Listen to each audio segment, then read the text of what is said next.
À la une ce soir, les sargasses de retour sur nos côtes. Les algues brunes ont été aperçues sur le littoral du Nord-Atlantique et avec elles une très mauvaise odeur.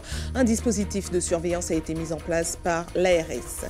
Les Gîtes de France, une formule qui séduit les propriétaires martiniquais sous couvert d'un label et d'un encadrement. Ils peuvent arrondir leur fin de mois en se lançant dans la location saisonnière. 3 nouveaux logements ont été inaugurés à Bellefontaine ce matin.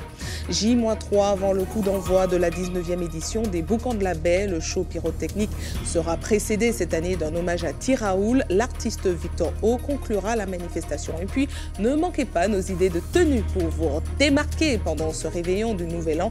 Des robes fabriquées entièrement à partir de cheveux synthétiques. C'est une coiffeuse de Saint-Joseph qui lance le concept. Bonsoir à tous, heureuse de vous retrouver dans cette tranche info que vous pouvez suivre en direct sur Facebook. Elles sont de retour. Si vous êtes passé dans le Nord-Atlantique ces derniers temps, la présence des algues brunes ne vous a sans doute pas échappé. Avec elles, une mauvaise odeur au plus grand désespoir des riverains.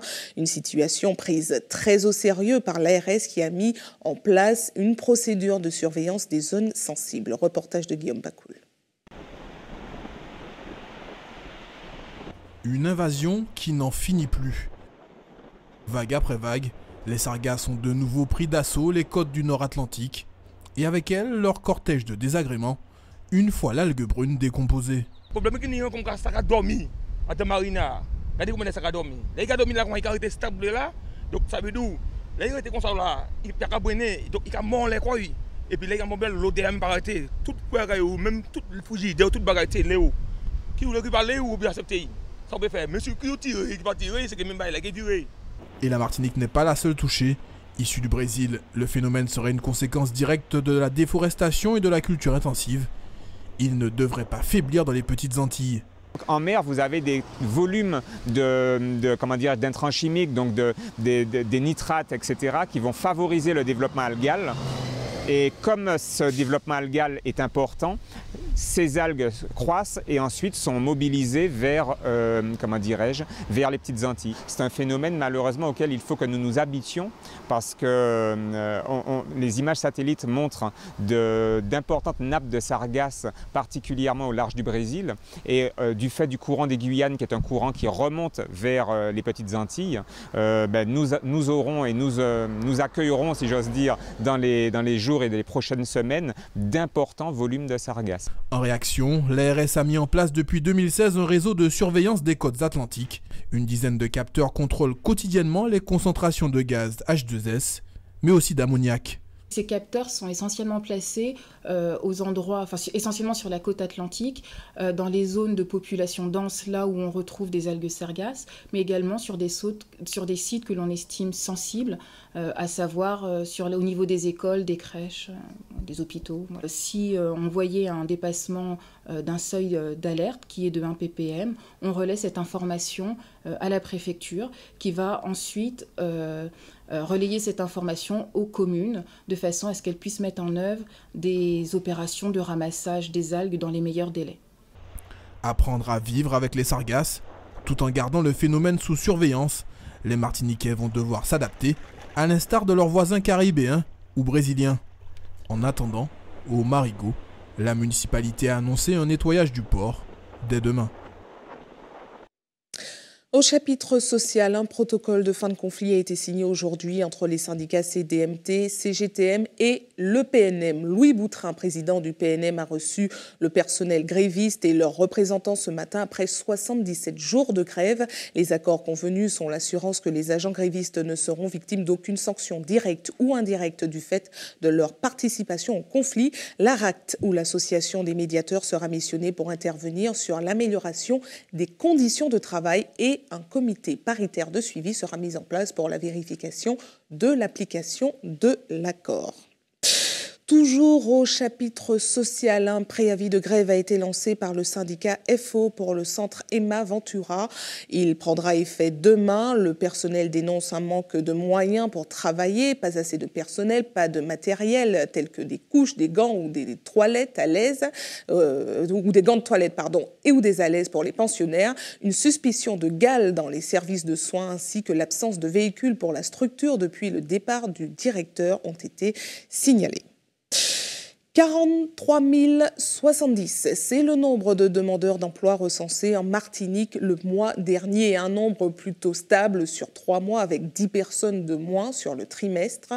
On enregistre une baisse de 0,70% par rapport au mois précédent, mais une hausse de 4,3% par rapport à l'année dernière à la même période. Comme d'habitude, ce sont les femmes qui sont les plus touchées, près de 24 000 contre 19 000 pour les hommes.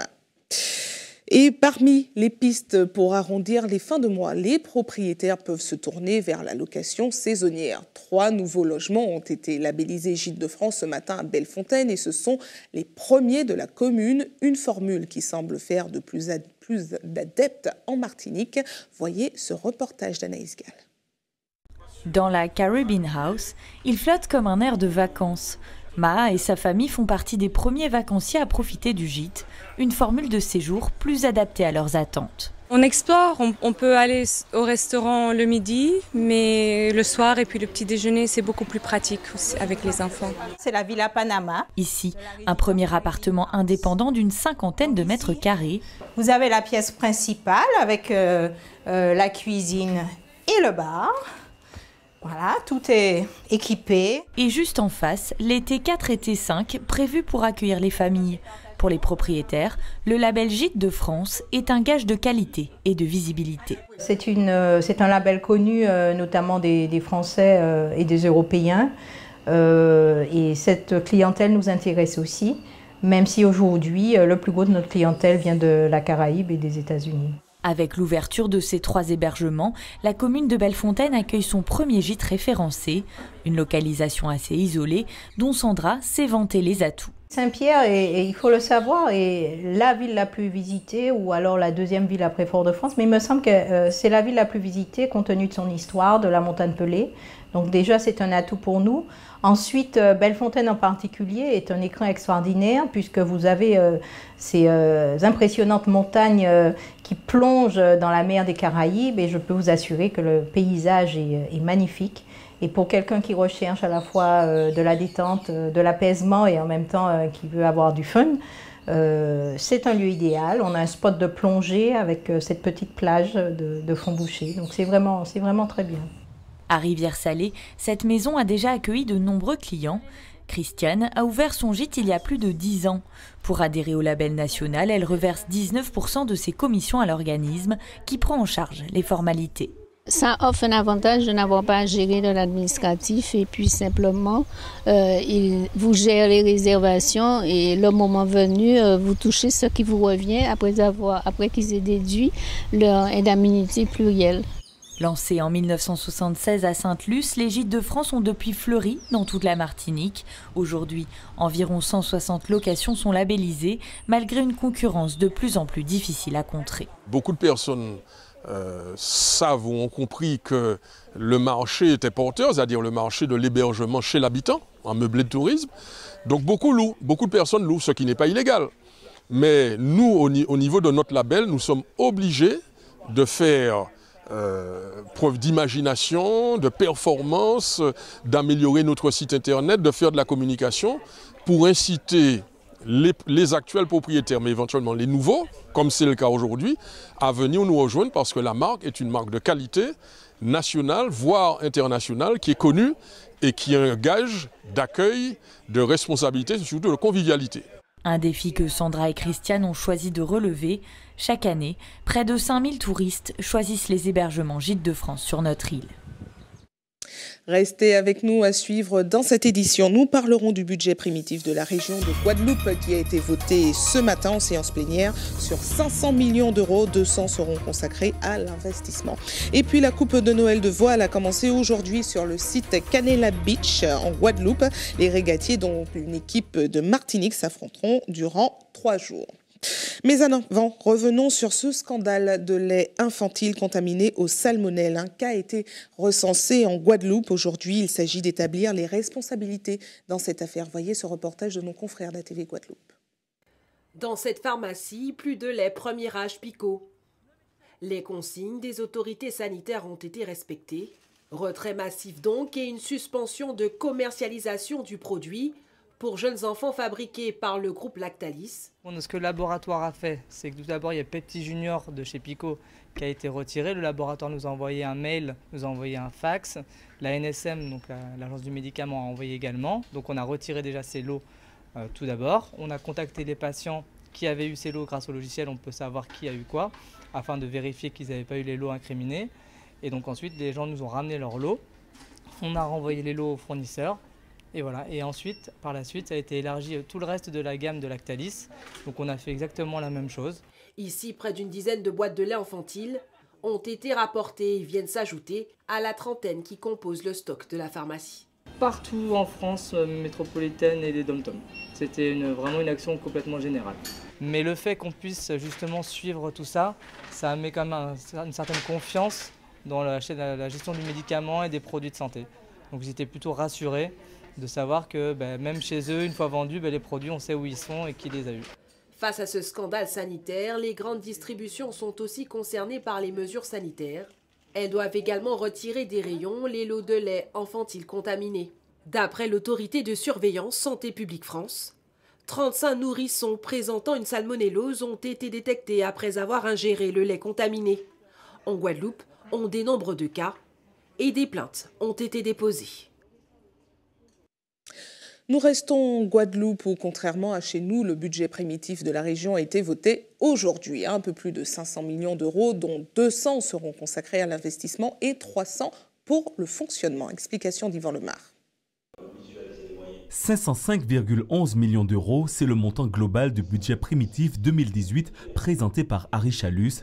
9 priorités régionales ont été définies: l'eau, l'énergie, l'environnement, l'aménagement du territoire, l'économie, la croissance verte et bleue, la formation professionnelle et l'enseignement, le transport et la modernisation de l'administration régionale. Nous avons perdu du temps en mettant de l'ordre, en assainissant le budget de la région, en réorganisant le personnel. Aujourd'hui, c'est chose faite, nous n'avons pas fini. Nous allons actuellement développer vraiment la Guadeloupe, mettre en place notre programme politique, l'économie bleue, l'économie verte. Le tourisme est en augmentation, la création d'emplois. Vous avez vu aujourd'hui le nombre de jeunes créateurs d'entreprises que nous avons accompagnés. Je veux encore multiplier par 20, par 30 cela, accompagner les jeunes pour créer de l'emploi. Rappelez-vous, quand je parlais du nouveau modèle économique, on a ri de moi en 2015. Aujourd'hui, le monde parle du nouveau modèle économique, c'est que nous avions vu avant les autres. 200,38 millions d'euros pour l'investissement et 304,73 millions pour le fonctionnement.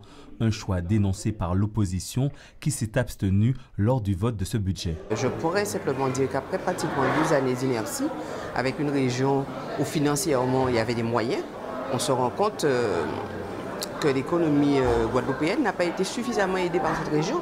Et donc après ces 2 années d'inertie, on constate qu'il y a quand même un semblant de vouloir faire un certain nombre de choses qui ne sont pas forcément suffisantes. Parce que j'ai retenu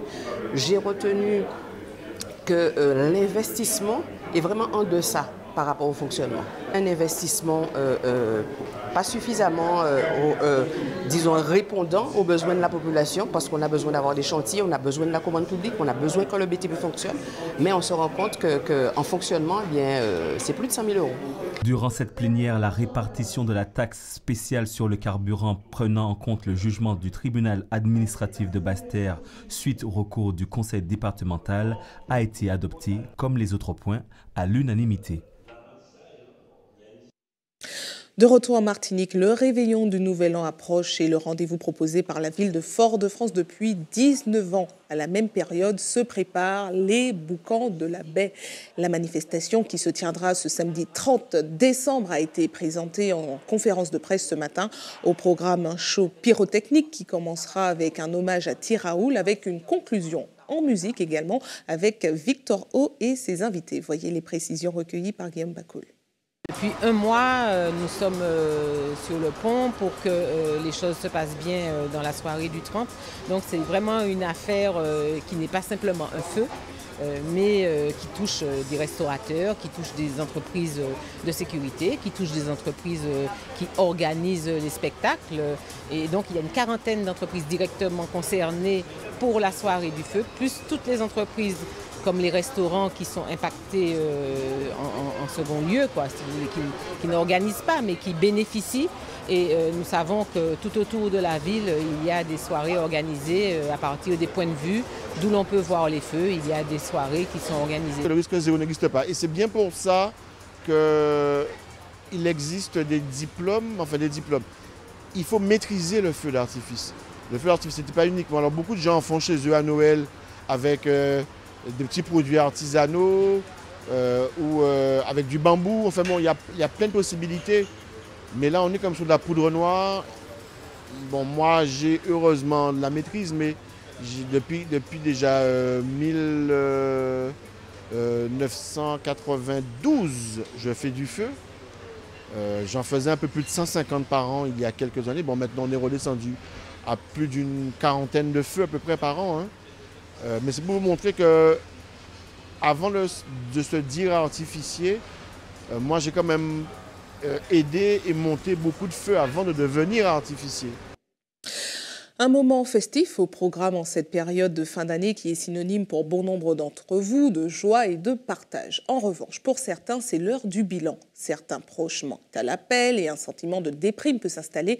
Que faire si cela dure vraiment, si la situation vous échappe? C'est ce que nous allons voir tout de suite avec Fabienne Sainte-Rose, présidente de l'association L'Âme-Vie et secrétaire de SOS Crise. Bonsoir à vous. Bonsoir. Merci d'avoir accepté notre invitation. Merci de nous avoir invités et de nous donner la parole. Alors, dites-nous déjà, est-ce qu'on constate réellement un regain de l'activité au sein des SOS Crise en cette période de fin d'année déjà? Il faut savoir que SOS Crise existe depuis le 12 septembre 2016 et en 14 mois, on a reçu déjà 2968 appels. Et le dernier week-end de Noël qui vient de passer, nous avons reçu une trentaine d'appels. Et grâce à votre partenariat, grâce à la diffusion des informations, nous sommes effectivement de plus en plus contactés. Donc les personnes qui se trouvent isolées, qui se trouvent dans ces périodes de fête plutôt déprimées, peuvent nous contacter au 05 96 42 00 00 ou appeler effectivement le 15 pour faire intervenir un médecin, un professionnel de santé. Puisqu'il faut savoir que le suicide a déjà tué depuis le début de l'année plus de 40 personnes.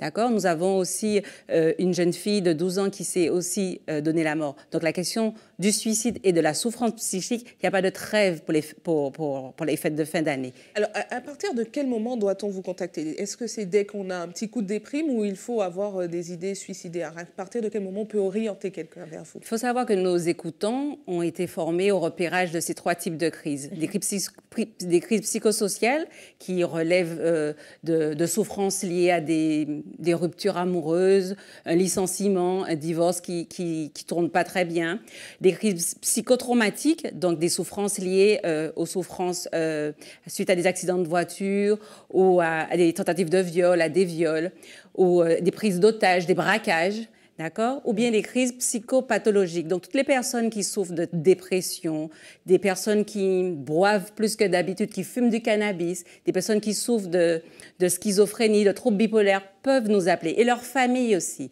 Nous sommes là aussi à l'écoute des personnes qui encadrent, donc les professionnels de santé ou les enseignants qui ont besoin d'informations et d'outils pour aider, venir en aide à quelqu'un qu'ils ont repéré, qui est en souffrance, peuvent nous contacter. Effectivement, on n'a pas besoin d'attendre que le pot soit plein pour nous appeler. Voilà. Il faut savoir que la crise, c'est vraiment un processus. J'ai entendu récemment quelqu'un dire que la crise, c'était quelque chose qui durait peu. C'est pas vrai. Il faut savoir que même quand on parle de crise économique, c'est des choses qui peuvent durer plusieurs années. Et quand il s'agit de santé mentale, effectivement, c'est quelque chose qui peut durer plusieurs années. Et notre intervention, puisque nous ne faisons pas que de l'écoute passive, nous sommes vraiment comme des pompiers, sauf que les pompiers, ils sont là pour arrêter des blessures. Nous, on arrête la souffrance psychique. Alors, justement, en préparant l'interview, vous me disiez que vous n'intervenez pas que pour ceux qui sont déprimés, mais pour ceux qui ont également des envies d'aller trop loin. Par exemple, des personnes qui ont envie de meurtre. Voilà, il faut savoir que la crise suicidaire, le suicide, c'est une violence contre soi et l'homicide, c'est la violence contre les autres. Et ces crises-là obéissent au même processus. Effectivement, nous avons reçu cette année des appels d'hommes ou de femmes dépassés par les émotions, parce que qu'est-ce qui peut peut pousser au suicide ou à un homicide, c'est trop d'émotions. La colère, la honte, le désespoir, ça déborde et on passe à l'acte. Effectivement, nous sommes là pour intervenir sur les tentatives d'homicide, les tentatives de viol aussi. On a des personnes qui nous appellent en disant qu'elles ont des obsessions sexuelles. Eh bien, nous sommes là aussi. Nous sommes là. Il faut savoir que le suicide touche en majorité les personnes âgées. Nous avons une population vieillissante, une population qui se retrouve seule souvent. Donc, nous sommes là aussi pour ces personnes. Alors, une fois le coup de fil passé, j'imagine que ça ne s'arrête pas qu'au coup de fil. Est-ce qu'il y a une procédure particulière qui est mise en place de suivi de la personne? Donc, nous avons, les écoutants ont à leur disposition une fiche de renseignement, d'accord, où ils essaient d'avoir des informations concernant le lieu où la personne habite, d'accord, si elle vit avec quelqu'un. Des informations concernant le type de crise. Donc, est-ce que c'est quelqu'un qui vient de prendre des coups, c'est quelqu'un qui vient d'être agressé? Et à partir de ces informations-là, effectivement, on peut mettre en place un plan d'action. Et on demande aux personnes de nous rappeler pour nous dire si elles ont été satisfaites, si elles ont pu avoir les réponses. Donc, on donne aussi des numéros de téléphone. Parce que souvent, quand on est en crise, on perd le nord et on sait pas, on a mis les numéros de ci, de ça. Donc, nous, on arrive à donner le numéro de, ici, il s'agit d'inceste ou de violence conjugale, on donne le numéro de l'AMVI, de l'Union des femmes. On oriente vers les narcotiques anonymes pour toutes les personnes qui ont des problématiques de dépendance d'alcool. Et on sait que l'alcool va couler à flot en cette fin d'année. Et l'alcool produit souvent des gestes suicidaires, mais hétéro-agressifs aussi. Alors, autre chose, là, je parle du côté des proches. Ça arrive souvent qu'une personne passe à l'acte et que les proches disent « bon, ben, on ne s'était pas rendu compte que ça allait aussi mal ». Est-ce qu'il y a des signes qui permettent de détecter quelqu'un qui peut passer à l'acte, justement? Voilà, donc sans culpabiliser les uns et les autres. C'est pour ça que nous avons organisé depuis 2016 plusieurs sessions de formation pour apprendre aux personnes à repérer. Donc déjà, je remercie les 30 bénévoles qui font tourner la plateforme aussi. Et nous remercions aussi EDF et Orange qui nous ont permis de mettre bientôt le numéro de SOS Crise gratuit pour tout le monde. Et concernant les signes, si vous avez en face de vous quelqu'un qui d'habitude est plutôt déprimé et qui du jour au lendemain se met à ranger ses affaires et à faire des cadeaux, vous pouvez vous inquiéter et lui demander vraiment si ça va, quoi. Parce que souvent on demande aux gens mais comment tu vas et on passe. Ou en revanche, si vous voyez que quelqu'un se retire, s'isole, quelqu'un qui avait l'habitude de sortir, qui aimait être en contact avec les autres, s'isole de plus en plus, surtout quand vous savez que cette personne est en procédure de licenciement ou en procédure de divorce. Rapprochez-vous de cette personne. Demandez-lui vraiment comment elle va. Surtout si vous savez que cette personne-là a des difficultés financières. Là, on vient de voir 43 000 demandeurs d'emploi. Il faut savoir que c'est 43 000 personnes qui sont en souffrance, qui ne savent pas comment elles vont payer le loyer, comment elles vont envoyer les enfants à l'école, comment les factures d'eau, d'électricité vont être payées. Et nous, on est là en Martinique. C'est vrai qu'on est une petite île très dense et pourtant les gens se sentent seuls. Les gens, ils ont peur de dire que ça ne va pas. Et c'est pour ça que là, nous sommes là à SOS Rive. Il y a des écoutants qui sont anonymes, donc on ne sait pas à qui est-ce qui répond, mais il y a quelqu'un qui est bienveillant, avec une voix plutôt chaleureuse et bienveillante pour désescalader la crise, comme on dit. Très bien, merci à vous d'avoir répondu à nos questions et on rappelle que le numéro SOS Crise, c'est 05 96 42 0000. À votre écoute. Très bien, merci à vous d'avoir répondu à nos questions. Et beaucoup plus léger, mettons les voiles maintenant. Place au sport avec la première journée de la Coupe de Noël de voile organisée ce matin en Guadeloupe. Une compétition à laquelle participe une équipe de Martinique. Objectif, démocratiser la pratique de la voile aux Antilles. C'est un reportage d'Anne-Elisabeth Artsen et de Moïse Dexter.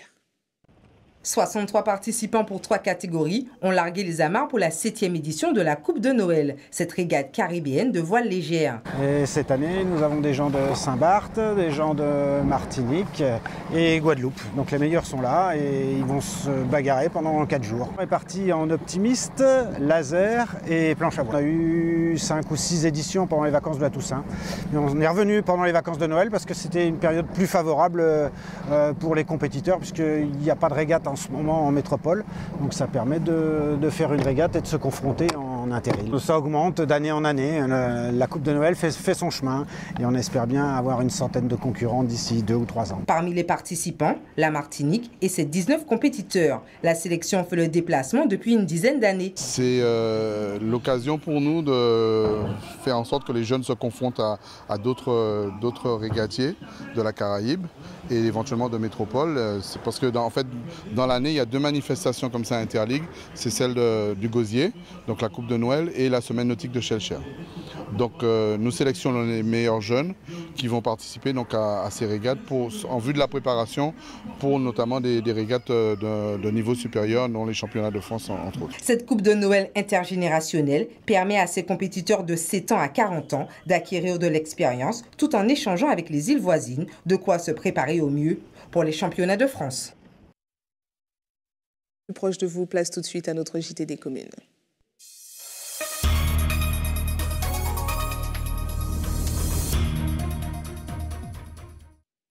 Un JT des communes qui vous propose encore une fois cette semaine une idée pour vous démarquer pendant ce réveillon du Nouvel An. Celle-ci est un peu tirée par les cheveux puisqu'il s'agit de vêtements faits à partir d'extensions capillaires, un concept proposé par une coiffeuse de Saint-Joseph installée dans le centre commercial Cartesa. C'est un reportage d'Hubert Bornil et de Sandrine Claude. Alors c'est l'heure de la grosse affluence parce qu'il y a les fêtes, il y a beaucoup de chantés Noël en ce moment et puis il y a aussi de la créativité dans ce salon. Imaginez ces jeunes femmes, les choses qu'elles font avec le cheveu, du cheveu artificiel certes, mais qui ne va pas seulement sur la tête. Regardez ce qu'on peut faire, viens. Voilà. Et puis vous avez une jupe.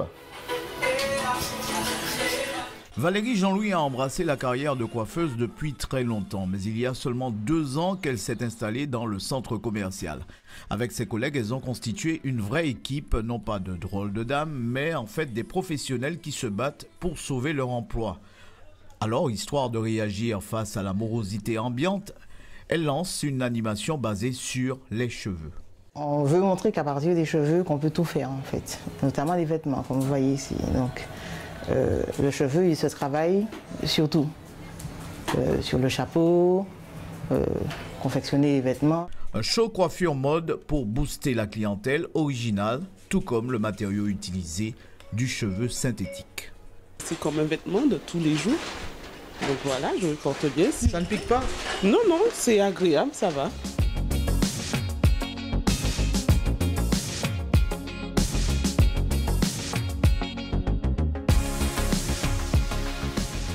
Je me suis dit, si on peut imaginer toutes sortes de chignons créés, donc pourquoi pas au niveau de la tenue.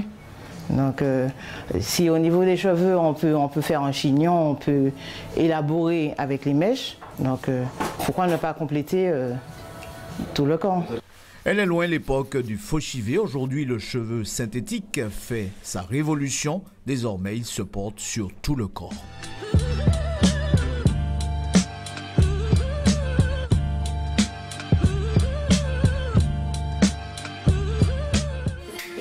Voyez ces belles dames et les cheveux.